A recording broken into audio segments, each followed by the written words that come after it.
Hello बच्चों, good afternoon. Welcome to my channel you learn पर।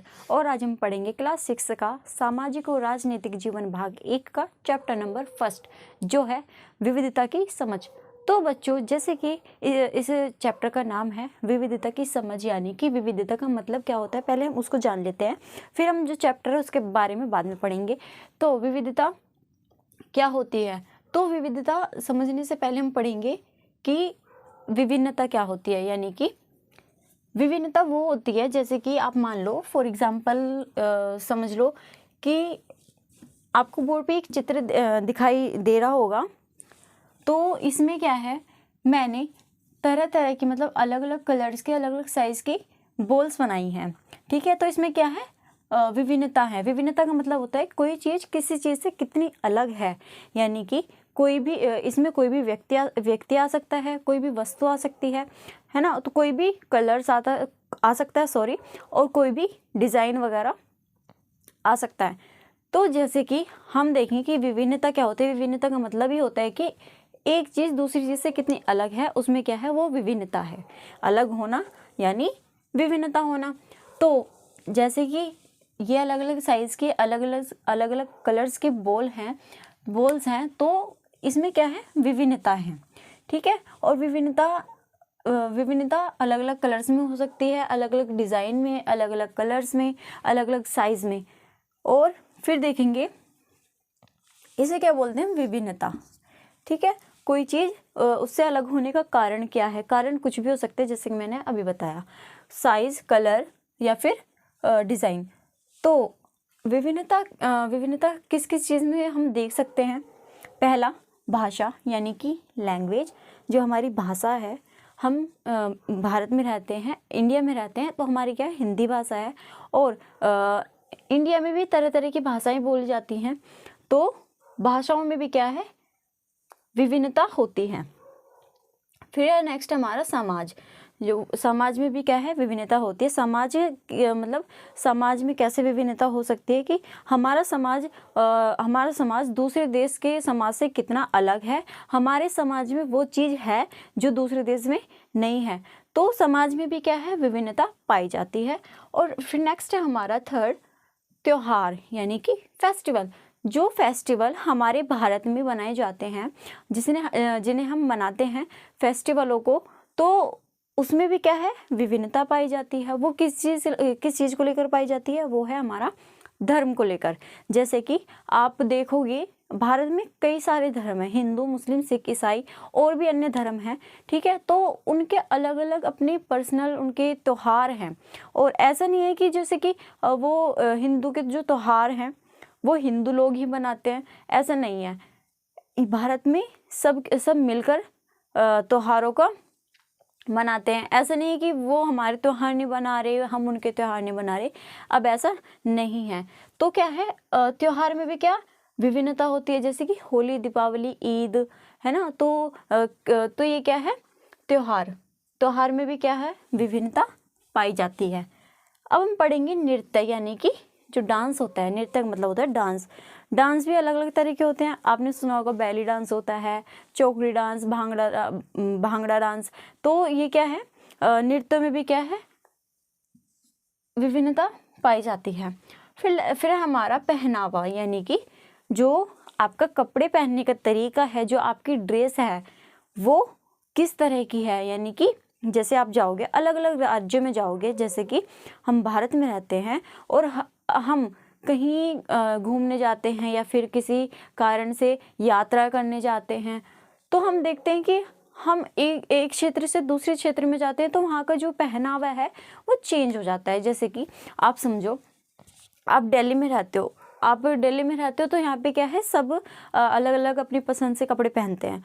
और अगर आप राजस्थान, गुजरात में जाओगे, तो वहाँ पे क्या है, लोग जो घाघरे होते हैं उन्हें पहनते हैं। और जैसे कि लेडीज़ों के जो लॉन्ग घाघरे टाइप के होते हैं उन्हें पहनती हैं, और कोटी वगैरह। तो उनके जो राज्य के हिसाब से, जैसे कि राजस्थान में वो उस तरह के कपड़े पहनते हैं।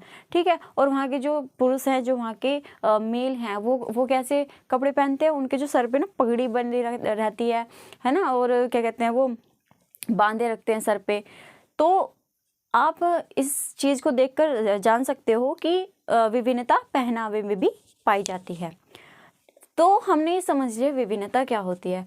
और विभिन्नता को मिलकर अगर ये एक समूह में एक साथ रहेंगी तो अब क्या बन जाएगी, विविधता।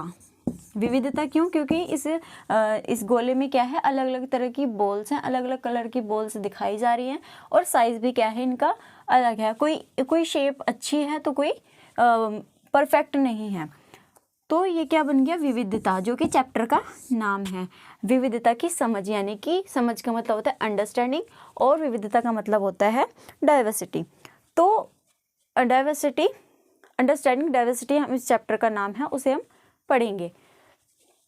जैसे कि मैंने बताया कि कोई भी चीज़, मान लो कोई वस्तु है, कोई व्यक्ति है, कोई भी चीज़ मान लो, कोई फल फ्रूट्स वगैरह हो गए, सब्जी होगी, अगर एक ही समूह में रखते हैं, हम एक ग्रुप में रहेंगे तो उसे क्या बोलेंगे हम, विविधता। विविधता क्यों बोलेंगे? क्योंकि वो एक ही समूह में अलग अलग तरह की चीज़ हम देख सकते हैं, देख रहे हैं, तो उसे बोलेंगे हम विविधता।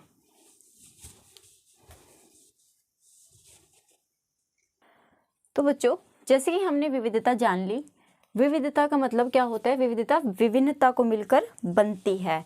विभिन्नता क्या होती है? कोई चीज़ किसी चीज़ से कितनी अलग है, उसमें जो अलग होने का जो कारण है, जो मेन कारण है, उसे क्या बोलते हैं? विभिन्नता। और विभिन्नता मिलकर बनती है विविधता। विभिन्नताओं का जो ग्रुप होता है, उसके जो ग्रुप है, उस ग्रुप को क्या बोलते हैं? विविधता। विविधता क्यों बोलते हैं? जैसे कि मैंने बताया, क्योंकि उसमें अलग अलग तरह की जो वस्तु है, चीज़ हम देख सकते हैं।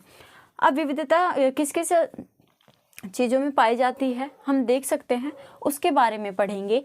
जैसे कि कोई भी क्षेत्र में, यानी कि आप इंडिया में रहते हो या फिर कहीं भी रहते हो, तो इंडिया में रहने वालों, मतलब जैसे कि आप नेपाल में जाओगे और बिहार में जाओगे, राजस्थान में जाओगे, पंजाब में जाओगे, इन क्षेत्रों में जाओगे, इन राज्यों में जाओगे, तो वहाँ का जो रहन सहन है, वहाँ के जो धर्म है, वहाँ की जो भाषा है, पहनावा है और जो वहाँ का खान पान है, उसके बारे में देखोगे। ठीक है, तो हम उनके बारे में पढ़ेंगे। जैसे कि विविधता जैसे कि हम एक क्षेत्र से दूसरे क्षेत्र में जाते हैं, तो उसमें जो हम रह रहे हैं जहाँ पे, और जहाँ अब हम गए हैं घूमने के लिए मान लो, या फिर कहीं भी मान लो किसी भी कारण हम दूसरी जगह जाते हैं, तो वहाँ का जो है किस किस चीज़ों में हम क्या है, विभिन्नता देख सकते हैं, वो है धर्म। जैसे कि आप नेपाल में जाओगे तो उनका जो धर्म है, हिंदू धर्म है, मुस्लिम धर्म है, वहाँ के लोग हैं वो किस धर्म के हैं, ठीक है, ये डिपेंड करता है। और फिर क्या है, वहाँ की जो भाषा है, जैसे कि नेपाल में जाओगे तो वहाँ पे नेपाली बोली जाती होगी ज़्यादा मोस्टली, और उसमें जाओगे राजस्थान में जाओगे तो वहाँ पे राजस्थानी, गुजरात में जाओगे तो गुजराती, जो कि आपको ही पसंद होगी गुजराती भाषा। और पंजाबी भाषा मुझे बहुत पसंद है, पंजाबी लैंग्वेज, तो वहाँ के पंजाब में जाओगे तो पंजाबी, बिहार में जाओगे तो बिहारी भाषा, और भोजपुरी भाषा भी बोली जाती है। तो क्या है, भाषा में भी क्या है, विविधता होती है। अब देखेंगे खान पान, यानी कि जो वहाँ के खाने के तरीके हैं। खाने के तरीके का मतलब होता है जो वहाँ की जो फेमस डिश है ना, तो वहाँ की फेमस डिश क्या है, तो वहाँ के जो खाने पीने के तरीके हैं उसके बारे में भी हम देखते हैं, उसे हम देख सकते हैं और हम इंजॉय भी करते हैं। अगर हम कहीं घूमने जाते हैं और तो वहाँ का फेमस डिश वगैरह खाते हैं, खाना खाते हैं, तो हमें क्या है, बहुत इंजॉय करते हैं हम। और वहाँ का जो है रहन सहन के तरीके मतलब वहाँ पे जैसे आप गांव में जाओगे तो वहाँ के जो रहन सहन के तरीके हैं वो अलग होंगे। वो कैसे अलग होंगे? जैसे कि हम पानी लेते हैं तो पानी क्या है, हमारा सिंपल मोटर चलती है और हम टंकी से पानी भरते हैं। और अब अगर हम ठीक गांव में जाके देखेंगे तो वहाँ पे क्या है, औरतें जो होती हैं वो क्या दूर नदी से, कुएं से पानी निकालती है, ठीक है। और जो उनके रहने सहने के तरीके हैं, जो खेती बाड़ी करते हैं, काम करने के तरीके, भाषा के, रहने सहन के, खान पीन के, ठीक है, तो इन सभी में हम क्या है, विविधता देख सकते हैं। तो इन सभी चीज़ों को मिलकर क्या बनता है, हमें सबसे बड़ा जो बहुत ही स्ट्रॉन्ग, बहुत ही ठोस उदाहरण है वो है हमारा, जैसे आप मान लो भारत में देख लो, भारत में क्या है, हर चीज़ जैसे कि अधर्म हो गया और भाषा हो गई और नृत्य हो गए, हर चीज़ में क्या है, विविधताएं हैं। और विविधता का होना ज़रूरी क्यों है, ये भी हम पढ़ेंगे। तो विविधता तो हमारा मिलकर बनता है, विविधता क्या है, हमारा भारत है वो क्या है, विविधताओं वाला देश है। तो भारत क्या है, हमारा इंडिया क्या है, भारत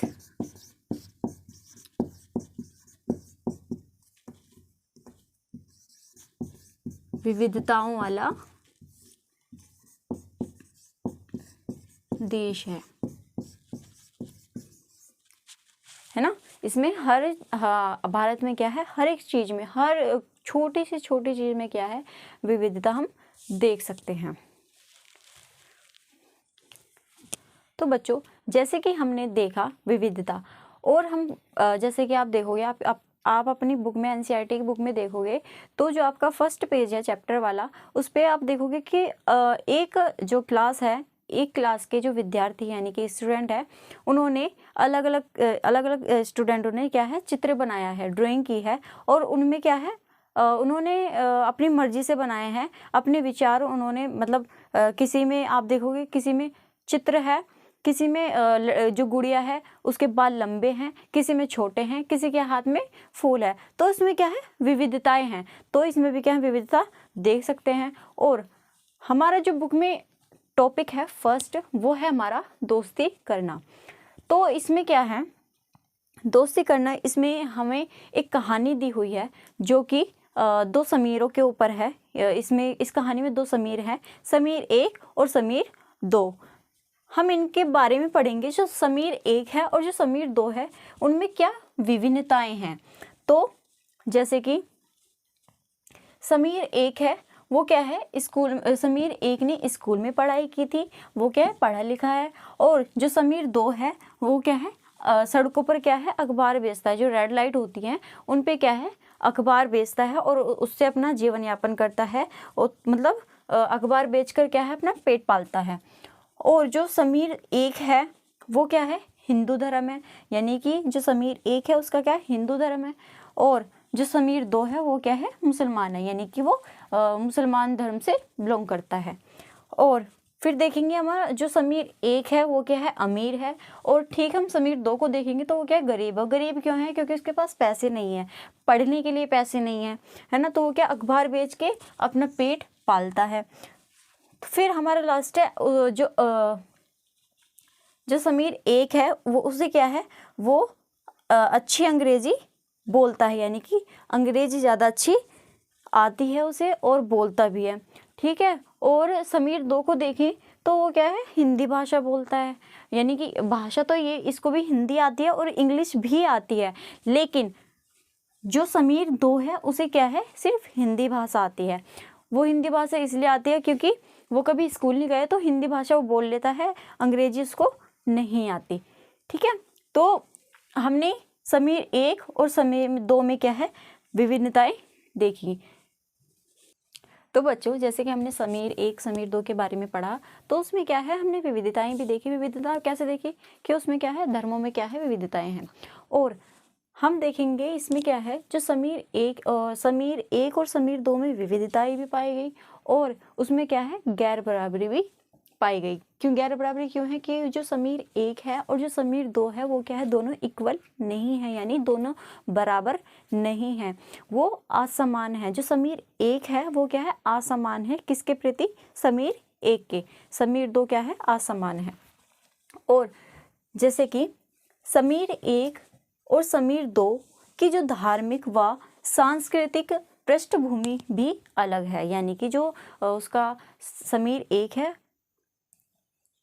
तो समीर 1 और समीर 2 की क्या है, जो धार्मिक और सांस्कृतिक पृष्ठभूमि भी अलग है। वो धार्मिक मतलब जो उसका धर्म है वो अलग है, और उसकी जो संस्कृति है वो भी अलग है। जो धर्म अलग है तो संस्कृति भी अलग हो जाती है। जैसे कि हिंदू धर्म की जो संस्कृति है वो अलग हो जाती है, और जो उनके मतलब रीति रिवाज हैं, त्यौहार वगैरह होते हैं, तो उनके बेस पे क्या है, उनकी संस्कृति अलग अलग हो जाती है।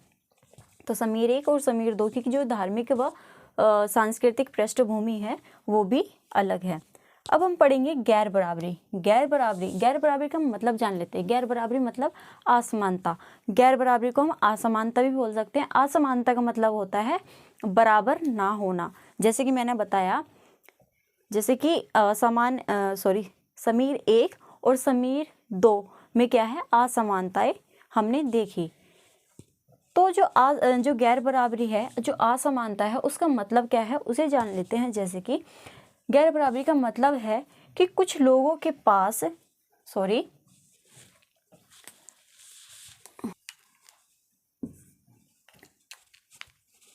अवसर का ना होना। अवसर को हम मौका भी बोल सकते हैं, ओकेशन या फिर अपॉर्चुनिटी, यानी कि अवसर,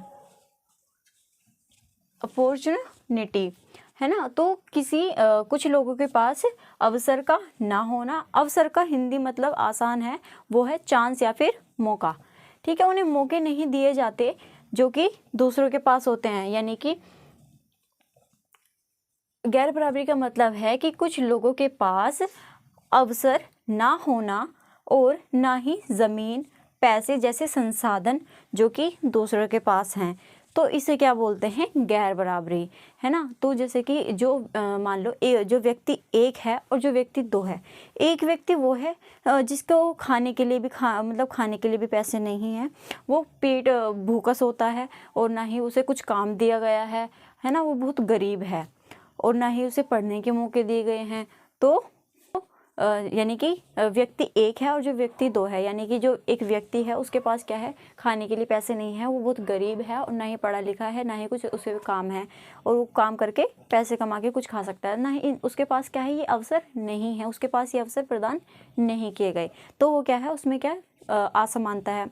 असमानता देखने से पहले हम समझ लेते हैं जो व्यक्ति 2 है ना, जो व्यक्ति 2 है उसके पास क्या है, ये जो सारे जो उस पर नहीं थे, जिस चीज़ की उसके पास कमी थी उसकी क्या है, उस पर क्या है पूर्ति उस इंसान के पास पूरी है। जैसे कि वो व्यक्ति अमीर है, उसके पास पैसे हैं, उसके पास ज़मीन है, उसके पास क्या है, कार्य है, वो क्या है, उसके पास काफ़ी सारे अवसर हैं जो कि जो व्यक्ति 1 के पास नहीं है। तो इसमें क्या है, जो व्यक्ति 1 है और जो व्यक्ति 2 है वो क्या है, व्यक्ति 1 व्यक्ति 2 के असमान है, यानी कि बराबर नहीं है। तो इसे बोलते हैं असमानता।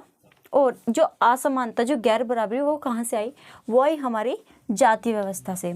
जाति व्यवस्था क्या होती है, जाति व्यवस्था में जो जाति व्यवस्था थी उसमें क्या है, इसमें समाज को अलग अलग समूह में बांटा गया। अलग अलग समूह में क्या है, बांट दिया गया जाति को लेकर। जैसे कि आपने सुना होगा, आपने हिस्ट्री में पढ़ा होगा, जो पहले के लोग थे, जो इंडिया में रह रहे थे, जो पहले के लोग थे, जो हमारे दादा परदादा के जो वक्त जो घटनाएं घटी थी, तो उसमें क्या होता था, जो जाति व्यवस्था फैली वो किस चीज़ को मिलकर फैली। उसमें होता था कि जो मान लो कोई कुम्हार है या फिर कोई राजा है या फिर कोई लोहार है, ठीक है, तो जो उनका पीढ़ी दर पीढ़ी कार्य होता आ रहा है, जो पीढ़ी दर पीढ़ी काम करते आ रहे हैं, तो उनका जो ये एक तरह से उनका पेशा है। तो जो उनका पेशा है वो वही काम कर रहे हैं। जैसे कि कुम्हार ही बनेगा, कुम्हार का बेटा कुम्हार ही बनेगा, राजा का बेटा राजा ही बनेगा और लोहार का बेटा लोहार ही बनेगा। तो इसमें क्या है, ये क्या है, जाति व्यवस्था। ये जाति व्यवस्था इसी कारण हुई। ये क्या है, अलग अलग समूह में बांट दिया गया। जो कुम्हार हैं उनको अलग, जो लोहार हैं उनको अलग, जो राजा है उनको अलग, ठीक है। तो इनको जाति व्यवस्था को क्या है, अलग अलग समूह में, अलग अलग ग्रुप्स में बांट दिया गया। तो इसमें ऐसा होता था, जो लोगों का जो पेशा है वो उनकी जो पीढ़ी दर पीढ़ी करते आ रहे हैं उस काम को, जो उनके दादा परदादा करते आ रहे हैं, तो जो आने वाली पीढ़ी है, जो उनके बच्चे होंगे, तो वो क्या है, उनका वही काम होगा, ठीक है। तो इसमें यही था कि जो उनका पेशा है वही उनका आगे के लिए जो आजीविका जो साधन है आजीविका का, तो वही काम उनका रहेगा। तो ऐसे में कोई भी व्यक्ति ये नहीं कर सकता था, उनको ये अवसर प्रदान नहीं था या फिर ये अवसर दिया नहीं गया था कि जैसे कि कोई कुम्हार है तो उसका कुम्हार का बेटा चाहता है कि मैं कुम्हार जो मिट्टी के बर्तन बनाते हैं वो मिट्टी के बर्तन ना बनाए, जो उसका फ्यूचर है वो किसी और काम के लिए करे। तो ऐसे में क्या है, ऐसा नहीं होता था। जैसे मैंने अभी आपको बताया, जो कुम्हार का बेटा है वो कुम्हार ही बनेगा और जो राजा का बेटा वो राजा ही बनेगा और जो लोहार का बेटा है वो लोहार ही बनेगा। तो इसमें क्या है, वो कोई भी चेंजेस नहीं कर सकते थे। और जो एक जाति की जो एक जाति के लोग हैं वो दूसरी जाति का जो ज्ञान है वो हासिल नहीं कर सकते थे। ठीक है, तो ऐसा जाति व्यवस्था होने के कारण हुआ। और मान लो अगर ऐसा होता था तो इसके नुकसान क्या होते थे, हम इसके बारे में भी जान लेते हैं। जैसे कि मान लो कोई राजा है, जो राजा है वो तो सही काम करते आ रहा है, और अगर उसका उसका बेटा हो गया और वो उसकी जगह बेटे ने ले ली, तो क्या पता ऐसा हो सकता है कि वो जो अच्छे काम करता आ रहा है राजा, उसका बेटा ना कर पाए, या फिर जो मिट्टी के बर्तन बना रहा है उसका व्यापार है वो अच्छा चल रहा है, उसका बेटा अच्छा ना कर पाए या फिर अच्छा कर पाए। तो इसमें क्या है, मतलब गड़बड़ी थी।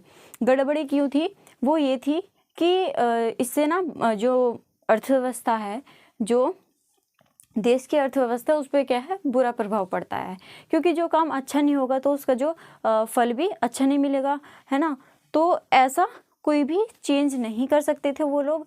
तो ये जो गैर बराबरी है, ये जो पैदा हुई वो जाति व्यवस्था के कारण हुई, और जो गैर बराबरी हम आने वाले चैप्टर में पढ़ेंगे। तो बच्चों, हमारे बुक में नेक्स्ट टॉपिक है वो है हमारा विविधता हमारे जीवन को कैसे समृद्ध करती है। यानी कि जो विविधता है वो विविधता हमारे जीवन को कैसे, किस तरह समृद्ध करने का मतलब उभारना, कैसे उभारती है। ठीक है, तो किस तरह समृद्ध करती है उसके बारे में पढ़ेंगे। तो जैसे कि मान लो आपके फ्रेंड्स होंगे, आपके स्कूल में, आपके घर पे फ्रेंड्स होंगे, और उनके क्या है, मान लो आपकी एक फ्रेंड है, वो क्या है, पंजाबी है और एक फ्रेंड है वो मुसलमान है। ठीक है, तो आपने कभी ना कभी तो ऐसा किया होगा कि आपकी फ्रेंड ने अपने घर पे बुलाया होगा आपको, और आप गए भी होंगे, और क्या है, उनका जो क्या है, आपने देखा, वहाँ पे जाके देखा जो उनका घर है वो अलग है। ठीक है, जो वहाँ का जो खाना है वो अलग है। पंजाबी फ्रेंड के पास जाओगे तो उसका जो पंजाबी डिश है, फेमस डिश, वो खिलाएगी, है ना। तो आप देखोगे, और उनका पहनावा है ना, सूट सलवार, और जो जेंट्स होते हैं उनके पगड़ी बंधी होती है, कुर्ता पजामा पहनते हैं। तो उसमें क्या है, पहनावे में भी क्या चेंज आ जाते हैं, आपने वहाँ पे बदलाव देखा होगा। और उनके क्या है, खाने में भी बदलाव देखा होगा कि आप कौन सा खाना खाते हो, और उनके जो वो कैसे खाना खाते हैं। और कहीं ना कहीं आपने उनके जो कपड़े हैं उन्हें पहन के भी देखा होगा, है ना। तो इसमें क्या है, ऐसा करने से क्या है, हमारे जो विविधता है वो हमारे जीवन को समृद्ध करती हैं। और जैसे कि मैंने आपको आपकी पंजाबी फ्रेंड के बारे में बताया, और अब जैसे कि मुसलमान कोई मोमडन है आपकी फ्रेंड, आप उसके घर पे गए होंगे, आपने उसकी भाषा, ये जैसे कि उनके जो उर्दू होते हैं, उर्दू भाषा में उनके जो कलमा वगैरह होते हैं, तो उसे आपने बोलने की भी कोशिश की होगी, उनकी भाषा सीखने की कोशिश की होगी। आपने उनके जो कपड़े हैं, लोग कपड़े, आपने देखा होगा, जो मोमडन होते हैं, मोमडन लड़कियां जो होती हैं, गर्ल्स होती हैं, और जो वुमेन होती हैं, औरतें, वो क्या हैं, लॉन्ग यानी कि लंबे लंबे कपड़े पहनते हैं। तो आपने क्या, उनके कहीं ना कहीं अपने फ्रेंडों के कपड़े भी पहन के देखे होंगे। तो ऐसा क्या है, ऐसा करने से क्या है, हमारी जो विविधता है वो हमारे जीवन को उभारती है। तो बच्चों, अब हमारा नेक्स्ट टॉपिक है विविधता महत्वपूर्ण क्यों है, यानी कि ज़रूरी क्यों है। तो बच्चों, विविधता का ज़रूरी होना इसलिए महत्वपूर्ण है, ज़रूरी इसलिए है क्योंकि अगर विविधता नहीं होगी तो क्या है, हम बोर हो जाएंगे। जैसे कि आप मान लो आपको डेली घर में एक ही तरह का दाल चावल हो गया, या फिर कोई भी सब्जी हो गई, रोटी हो गई, आपको एक ही तरह का खाना डेली दिया जाए, तो क्या है, आप बोर हो जाओगे, है ना, खा नहीं पाओगे, और आप बोलोगे कि नहीं, हमें कुछ अलग चाहिए, है ना। तो वो अलग होना ही विविधता का होना ज़रूरी है। तो वो अलग होना, तो वो अलग होना क्या है, महत्वपूर्ण है, यानी कि ज़रूरी है। आप एक ही तरह के एक ही कलर के कपड़े पहनोगे आप बोर हो जाओगे, एक ही डिज़ाइन के कपड़े पहनोगे आप बोर हो जाओगे। आप एक ही जगह एक ही चीज़ बार बार रिपीट करते करके सुनोगे पढ़ोगे तो क्या है, उस चीज़ को क्या है, उस चीज़ से आप बोर हो जाओगे, है ना। तो वो चीज़ आपको अच्छी नहीं लगेगी, आप उससे उब जाओगे, मतलब नफरत सी हो जाएगी। तो हमारा जीवन में, लाइफ में विविधता का होना बहुत ज़रूरी है। और विविधता आप देखोगे कि हर चीज़ में क्या है, विविधताएं पाई जाती हैं। जैसे कि आप कलर्स देख लो, डिज़ाइन देख लो, साइज़ देख लो, या फिर कोई धर्म देख लो, सॉन्ग्स अलग अलग तरह के होते हैं, भाषा के आधार पर होते हैं, और नृत्य भी होते हैं, यानी कि डांस। तो विविधता का होना ज़रूरी क्यों है, हमें पता लग गया। और फिर नेक्स्ट टॉपिक है हमारा भारत में विविधता। भारत में विविधता ये टॉपिक है। तो इसमें पढ़ेंगे हम, जैसे कि भारत विविधताओं वाला देश है। मैंने बताया आप भारत में रहते हो, आप भारत में देखोगे कि अलग अलग तरह के लोग आपको दिखाई देंगे। आप देखोगे कोई छोटा है, कोई बड़ा है, कोई तो हर जो भारत है उसमें क्या है, विविधता पाई जाती हैं। तो भारत क्या है, विविधताओं वाला देश है। और फिर है हमारे नेक्स्ट, ये भारत विविधता वाला देश है, और भी कारण है, वो क्या है, इसमें भारत में क्या है, हम विभिन्न भाषाएं बोलते हैं, यानी कि अलग अलग तरह की भाषाएं बोलते हैं। यानी कि हमारे धर्म भी अलग हैं और भाषाएं बोलते हैं। हम हिंदू धर्म से तो हम हिंदी बोलते हैं, है ना, या फिर हमें अंग्रेजी आ जाती है तो हम अंग्रेजी बोलते हैं, यानी कि इंग्लिश बोलते हैं। और जो पंजाबी धर्म के हैं, मतलब पंजाबी हैं, वो पंजाबी बोलते हैं। और जो मुस्लिम धर्म के हैं वो मुस्लिम भाषाएं बोलते हैं। तो क्या है, भाषाएं हम अलग अलग बोलते हैं। तो भारत में हम विविधताएं देख सकते हैं। फिर नेक्स्ट है हमारा, हम अलग प्रकार का खाना खाते हैं, यानी कि अलग अलग प्रकार का हम क्या है, खाना खाते हैं। जैसे कि मैंने अभी बताया आपको कि आप एक ही तरीके का खाना डेली नहीं खा सकते, ठीक है। तो खाना भी क्या है, हम अलग अलग खाते हैं। तो खाने में भी क्या है, विभिन्नता पाई जाती है। फिर हमारा त्योहार, यानी कि फेस्टिवल भी हम क्या है, अलग अलग मनाते हैं। जैसे कि होली, दिवाली, ईद, और जैसे कि लोहड़ी हो गया, और बसंत पंचमी मनाते हैं त्योहार, ठीक है।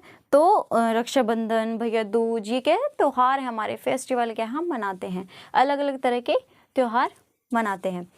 और फिर हमारा लास्ट है विभिन्न, यानी कि अलग अलग धर्मों का हम पालन करते हैं, यानी कि हम मानते हैं, उसका पालन करते हैं।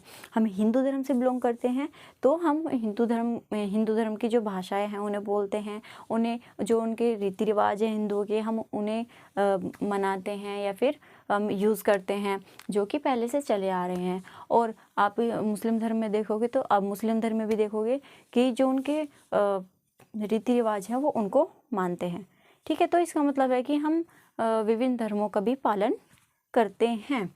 और फिर नेक्स्ट टॉपिक हमारा है कि हम विविधताओं को कैसे समझे, यानी कि विविधता को हम कैसे समझ सकते हैं।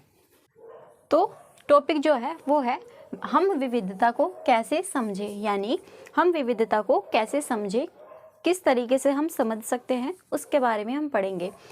तो पहले हमारे पास्ट में, हमारे अतीत में ऐसा क्या हुआ था जिसके बारे में हम विविधता के बारे में समझ सकते हैं। तो जो विविधता है हम उसे कैसे समझें, तो वो है जैसे कि करीब 200 वर्ष पहले जब हमारे पास यातायात के साधन नहीं थे। यातायात का साधन मतलब कोई भी हम उस टाइम के जो लोग थे वो यात्राएं कैसे करते थे, एक स्थान से दूसरे स्थान कैसे जाया करते थे, हम उसके बारे में पता करेंगे और पढ़ेंगे।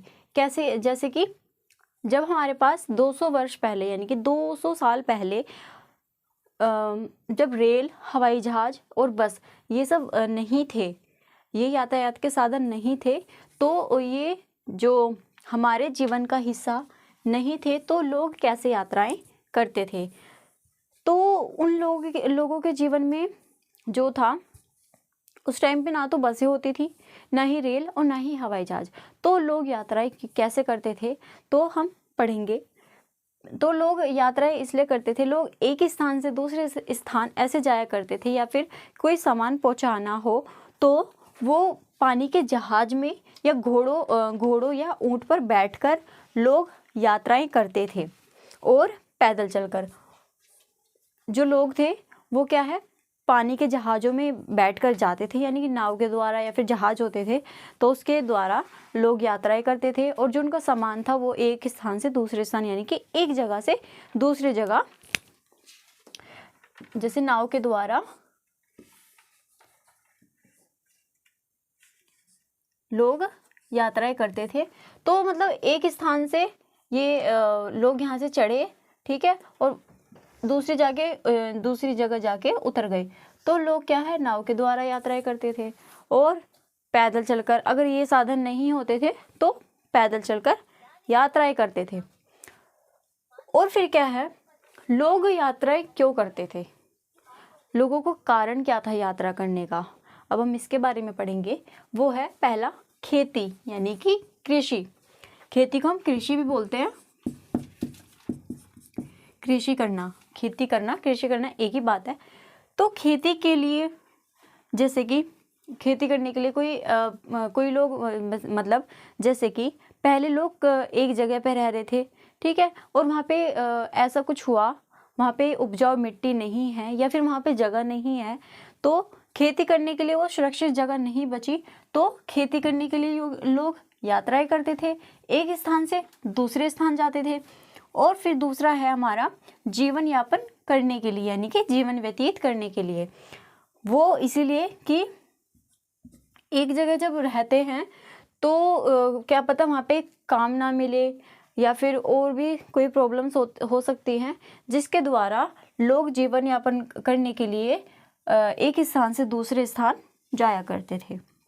फिर थर्ड है हमारा काम की तलाश में, यानी कि काम की तलाश में, जैसे कि लोग पहले कहीं रहते थे तो वहाँ पे क्या है, काम नहीं होता था, तो काम की तलाश में, काम तलाश मतलब होता है ढूंढना या फिर खोज में।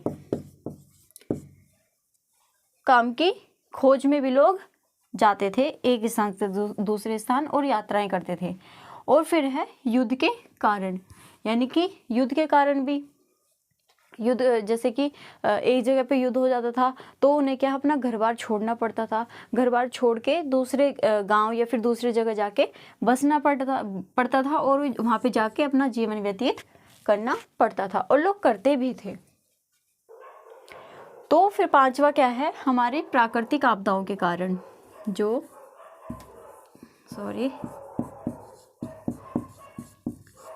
प्राकृतिक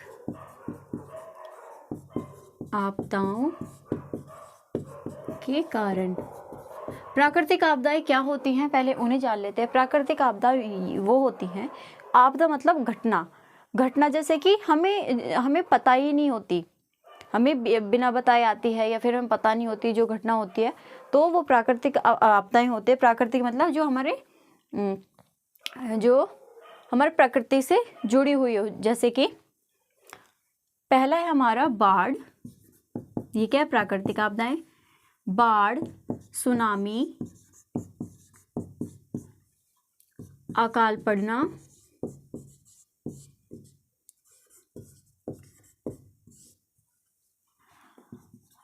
पड़ना, भूकंप आना,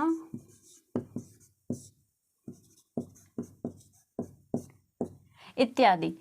तो ये हमारी प्राकृतिक आपदाएं होती हैं जिसके कारण बहुत सी हमें क्या है, परेशानियों का सामना करना पड़ता है।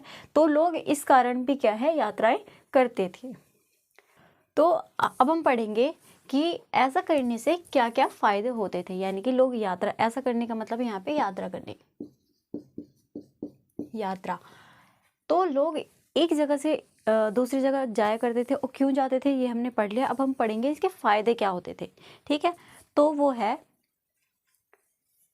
लोग क्या है, नई जगह जाकर वहाँ का जो रहन सहन है उसे अपनाते थे। वो देखते कि वहाँ का रहन सहन कैसा है, ठीक है, लोग कैसे रहते हैं, है ना, उनका जो खाना पीना है, लोग कैसे जीवन यापन करते हैं, उनके तरीके अपनाते थे, उनकी भाषा को देखते थे, है ना, भाषा कैसे बोलते हैं, उनकी जो भाषा होती है, लैंग्वेज होती है, वो किस तरीके से बोलते हैं, ठीक है। तो फॉर एग्जाम्पल जैसे कि आप समझ लो, हम जैसे दिल्ली में रहते हैं या फिर किसी भी जगह रहते हैं, और अगर हम कहीं अलग जगह पर जाएंगे, अलग क्षेत्र में जाएंगे, तो वहाँ की जो चीज़ें हैं हम उन्हें देखते हैं, ठीक है। वहाँ का रहन सहन देखते हैं, है ना। अगर गांव के इलाके में जाएंगे तो वहाँ का गांव का इलाका मतलब गांव में देखेंगे, गांव में कैसे कैसे लोग रहते हैं, और जो वहाँ की भाषा है उसे देखेंगे कि लोग गांव में क्या एकदम खड़ी भाषा बोलते हैं सब, है ना। तो इस चीज़ का हम अलगपन यानी कि एकदम अलग चीज़ देखते हैं। ये हम तो ऐसे बोलते हैं और वो किस तरीके से बोलते हैं, हम उनमें और हम में क्या चेंजेस है वो देखते हैं, ठीक है। तो फिर क्या है, पहनावा, जो वहाँ के लोग हैं, जो उनके कपड़े पहनने के तरीके यानी कि कपड़े पहनते हैं, कैसे किस तरीके के कपड़े पहनते हैं, लॉन्ग पहनते हैं, शॉर्ट्स पहनते हैं, और कैसे कलर्स के पहनते हैं, तो हम क्या है पहनावा देखते हैं। और फिर है लोग नई चीज़ें अपनाते थे, जैसे कि लोग वहाँ पे जाते थे दूसरी जगह, तो वहाँ की जो नई चीज़ें हैं उसे अपनाते थे। क्या पता उन्हें अलग जाके कुछ अच्छी चीज़ें सीखने को मिलती थी, तो लोग उन्हें अपनाते थे। और जो लोगों की जो पुरानी चीज़ों को वो अपनाते थे, यानी कि वो नई चीज़ों को भी अपनाते थे, और जो अपनी पुरानी है और उनकी पुरानी चीज़ों का जो है उनका लेन देन, यानी कि वो पुरानी चीज़ें लेते थे, उनसे सीखते थे, और जो उनकी वहाँ रह रहे लोग हैं उनकी नई चीज़ें सीखते थे। तो वहाँ पे पुरानी चीज़ों को भी आवागमन होता था, ठीक है। फिर हमारा भोजन, जो वहाँ का भोजन है, लोग कैसे खाना खाते हैं, क्या खाना खाते हैं खाने में, तो हम वो देखते हैं। फिर हमारा संगीत मतलब वहाँ के जो लोग हैं वो कौन से गाने सुनते हैं, गाने का मतलब गाने, नृत्य, कला, है ना। तो वहाँ की जो संस्कृति है यानी संगीत संस्कृति, उसको देखते हैं, ठीक है। और फिर है धर्म, लोगों को वहाँ पे रह रहे लोगों के क्या क्या धर्म हैं उनके बारे में जानते हैं, है ना, उनके धर्मों के बारे में जानते हैं। तो हम इन सारी चीज़ों को मिलाकर क्या है, एक अगर हम सारी चीज़ों को मिला दें तो इससे क्या हमें पता चलता है कि ऐसा करने से लोग क्या है, लोगों में क्या है, एक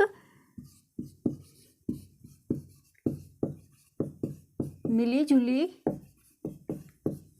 संस्कृति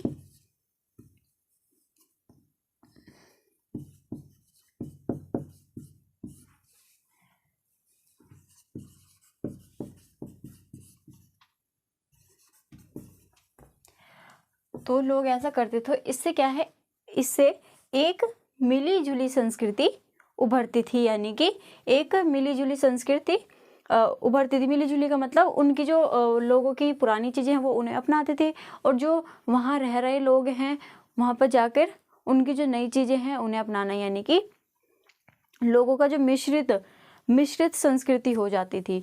तो बच्चों हमारा अब नेक्स्ट टॉपिक है, आइए अब हम भारत के दो क्षेत्रों के बारे में पढ़ लेते हैं। क्षेत्र मतलब दो भागों के बारे में पढ़ लेते हैं जो भारत के हैं।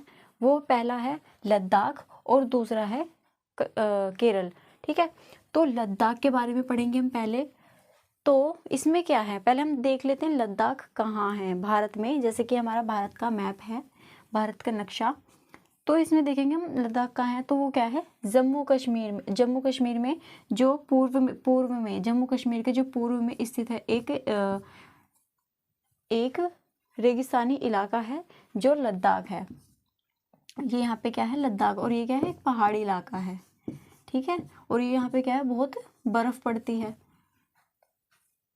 तो हम लद्दाख के बारे में पढ़ेंगे यहाँ पे।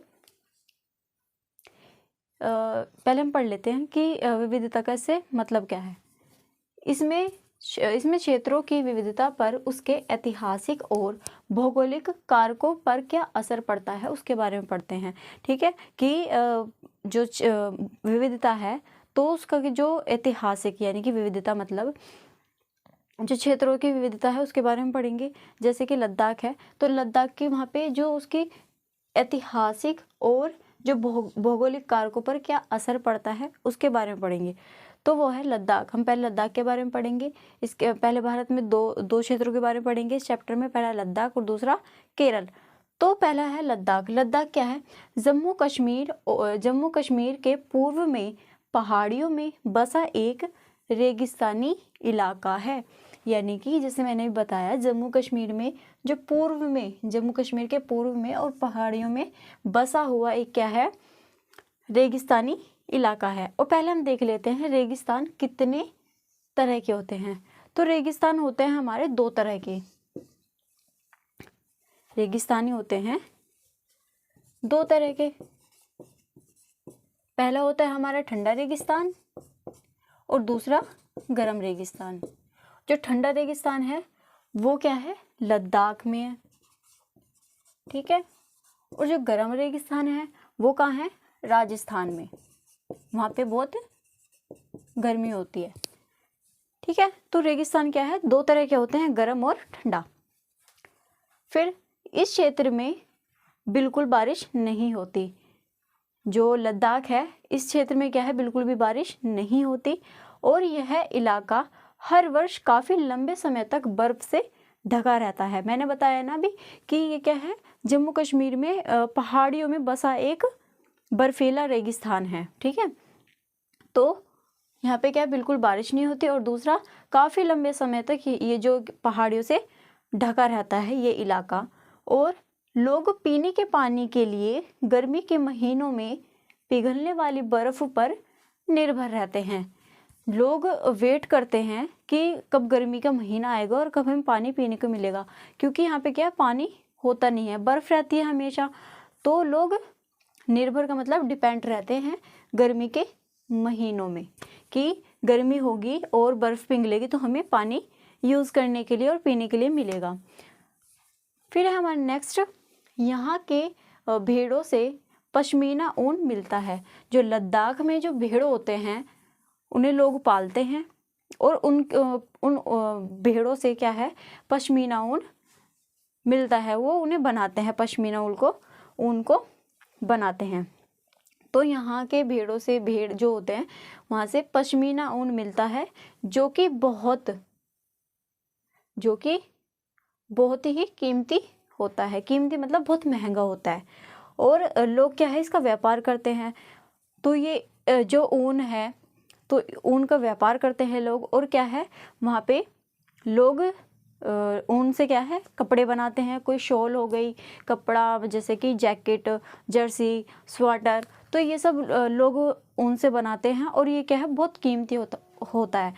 तो कीमती मतलब महंगा होता है। तो आपने देखा होगा कि जम्मू कश्मीर में जो मोटे मोटे कपड़े पहन के जाते हैं तो वहाँ पे क्या है, इसका व्यापार होता है। ये ऊन, पश्मीना ऊन जो है, पश्मीना ऊन का जो शॉल होता है वो क्या है, बहुत गर्म होता है, तो वो क्या है, महंगा बिकता है इस कारण। फिर है हमारा, यहाँ के लोग मक्खन, चीज़ क्या है, एक वहाँ पे खास तरह का छेना होता है। छेना मतलब मिठाई, ठीक है। तो वहाँ पे जो चीज़ और मांस खाते हैं, मतलब वहाँ के जो लोग हैं वहाँ पे क्या है, लोग ज़्यादातर मक्खन, चीज़, जो एक खास तरह का छेना होता है वो, एवं जो मांस होता है वो खाते हैं, ठीक है। तो हमने ये देख लिया, तो लोग यहाँ पे ये खाते हैं।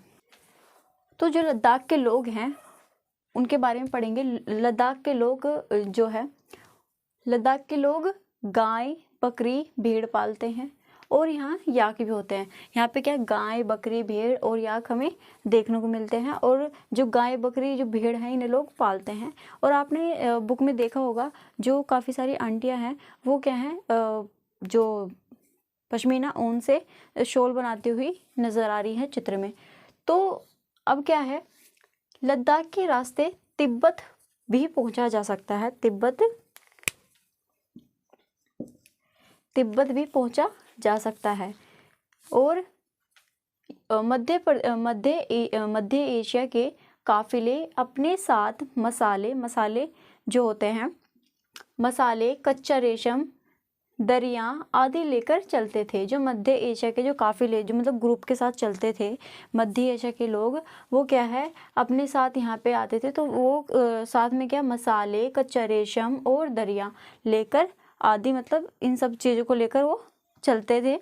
और लद्दाख के रास्ते ही बौद्ध धर्म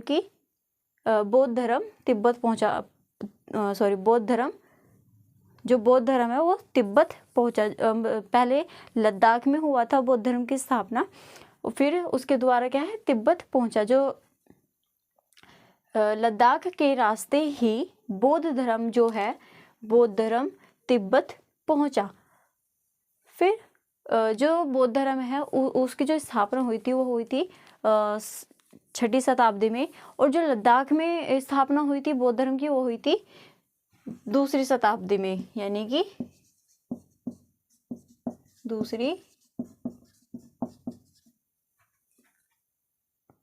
2री शताब्दी में।